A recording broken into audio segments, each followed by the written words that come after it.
Example 6.14, এখানে যেটা আছে দেখো যে আমাদের ইনপুটের যে সুইচ, অর্থাৎ আমরা আগে এবিসিডি নাম দিয়ে যেটা দেখলাম, এখানে ওই নামটা আছে D0 D1 D2 D3। সাধারণত ডেটা হিসাবে এটা বলা হয়েছে যে ডেটা 0, ডেটা 1, ডেটা 2, ডেটা 3। দুটো সিলেকশন সুইচ আছে S0 S1, এটা আগের মতোই আমরা যা করলাম ওরকমই আছে। লাস্টে নিচে যেটা আছে সেটা হলো ওয়াই, ওয়াই মানে আউটপুট। তাহলে এখানে কোশ্চেনে যেটা বলেছে সেটা হলো যে এই S0 S1 এর উপর বেস করে এই উপরে D0 D1 D2 D3 এই ভ্যালুগুলো দেখে ওয়াই এর ভ্যালু কোথায় কি হবে সেটা বের করতে হবে। দেখো আমরা যদি যে কোনো একটা জায়গায় দেখি এই জায়গার ভ্যালুটা কি, S1 হলো 1, S0 হলো 0।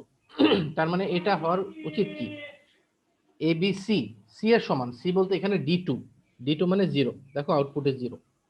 এরপর এটা 1 1 হলে হওয়ার কথা D3 সমান, এই যে D3 সমান। তারপরে 0 0 হলে হওয়ার কথা D1 এর সমান, এই যে D1 1, এখানে 1। তো প্রত্যেকটা জায়গায় যে এখানে আছে 0 1, তার মানে বি এর সমান হওয়া উচিত।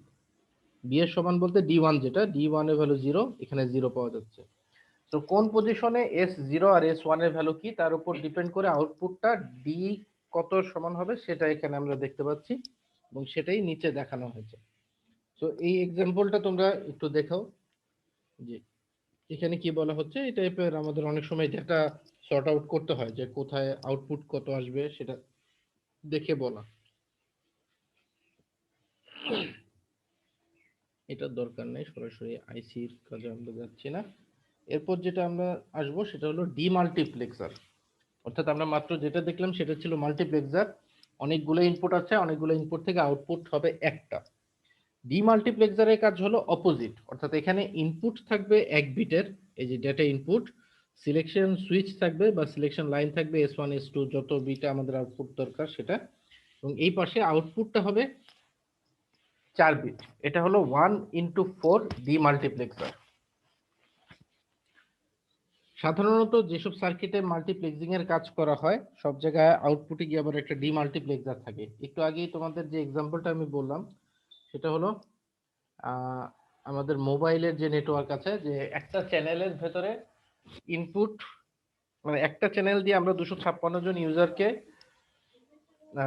ইউজারের ইনফরমেশন পাঠাতে পারছি বা সিগন্যাল পাঠাতে পারছি। এই কাজটা করা হচ্ছে মাল্টিপ্লেক্সার ইউজ করে। ফাইনালি গিয়ে আবার একটা লাইন থেকে তো 256 জন অন্য এন্ডের ইউজারের কাছে পাঠাতে হবে।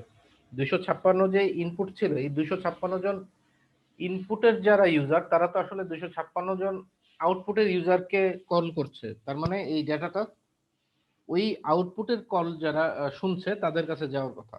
সো ওই জায়গায় একটা লাইন থেকে 256টা ভাগ করার যে নিয়ম, সেটাই হলো ডিমাল্টিপ্লেক্সার। এখানে আমরা 4টা দিয়ে দেখেছিলাম, 4 into 1 মার্কস, এবং এখন যেটা দেখবো 1 into 4 D মার্কস। তাহলে ডিমাল্টিপ্লেক্সিং এর কাজটা কিভাবে হয় তোমরা আগের সার্কিটটা দেখো, আগের সার্কিটের মতোই আছে, এটার আমরা সফটওয়্যারে দেখবো না, জাস্ট এই জায়গায় আমরা দেখে রাখছি যে কোন জায়গায় কি হচ্ছে। ইনপুটের ডেটাটা দেখো, সেম ডেটা 4টা জায়গায় ঢুকলো, 4টা অ্যান্ড গেটই আছে। আর এখানে S0 S1 S2, sorry S0 S1, এটা সরাসরি যাচ্ছে দুই জায়গায়, ইনভার্ট হয়ে যাচ্ছে দুই জায়গায় আগের মতোই। তাহলে আউটপুটের ডেটাটা আমাদের চেঞ্জ হয়ে যার কাছে যেটা যাওয়ার কথা ছিল সেটা চলে যাবে সেই স্লটে। এই জায়গায় সিঙ্ক্রোনাইজ করাটা খুব ইম্পর্ট্যান্ট। অর্থাৎ আমি আহ, যখন মাল্টিপ্লেক্সিং এ S0 S1 এই দুটো ভ্যালু যা রাখবো, ডিমাল্টিপ্লেক্সিং এও তখন সেই ভ্যালুটাই রাখতে হবে।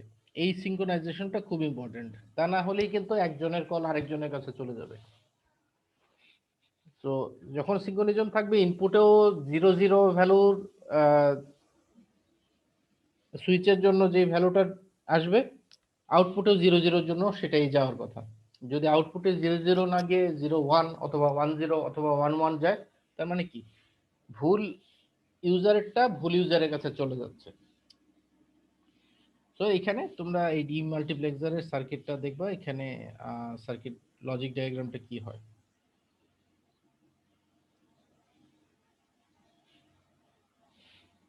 হ্যাঁ, এখানে দেখো একটা এক্সাম্পল 6.14 এ যেটা বলেছে, ইনপুট ডেটা দেয়া আছে, এই যে উপরে এটা হলো ইনপুটে ঢুকছে ডিমাল্টিপ্লেক্সারে দুটো সিলেকশন সুইচ S0 S1 দেয়া আছে।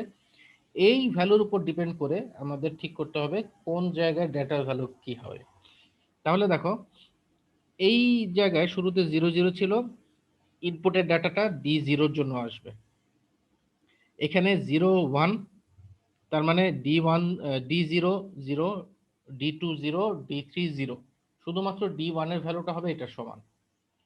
তারপরেরটা কি হচ্ছে, এটা হলো 10, তার মানে 3 নম্বর বিটে যেটা আছে D2 এর ভ্যালুটা হবে এই ইনপুটের সমান, এখানে 0 ছিল এর জন্য 0 আছে। তারপরে 11 এর ক্ষেত্রে হবে 4 নম্বর বিটের, এই 1 ছিল 1 আছে। তারপরেরটা কি আবার 00, তার মানে প্রথম বিটেরটা আবার।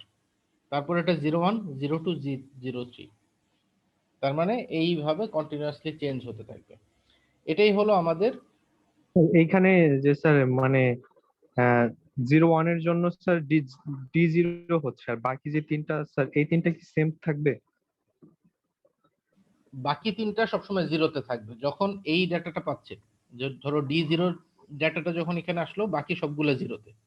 যেই ডাটাটা আমাদের অ্যাসাইন ডাটা সেটা ছাড়া বাকি সবগুলো দেখো জিরোতে আছে সব জায়গায়। ধরো এখানে এটা 1, বাকি সব জিরো। এখানে এটা 0 কারণ ইনপুটে 0 আছে, বাকি সবগুলো কিন্তু জিরোই। এটাও 0, এখানে 0 আছে, বাকি সবগুলো 0। তার মানে আমাদের অ্যাসাইন ডাটা যেটা সেটা ছাড়া বাকিগুলো সবসময় জিরোতে থাকবে।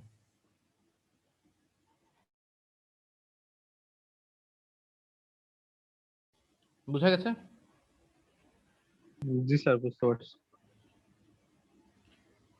ওকে, আমাদের চ্যাপ্টার 6 মোটামুটি এখানেই শেষ হচ্ছে। এরপর আমাদের খুব সিম্পল দুটো জিনিস আমরা দেখব পরের চ্যাপ্টার থেকে। আমি এটা ক্লোজ করে দিচ্ছি, পরের চ্যাপ্টারটা আমি ওপেন করি। Wait.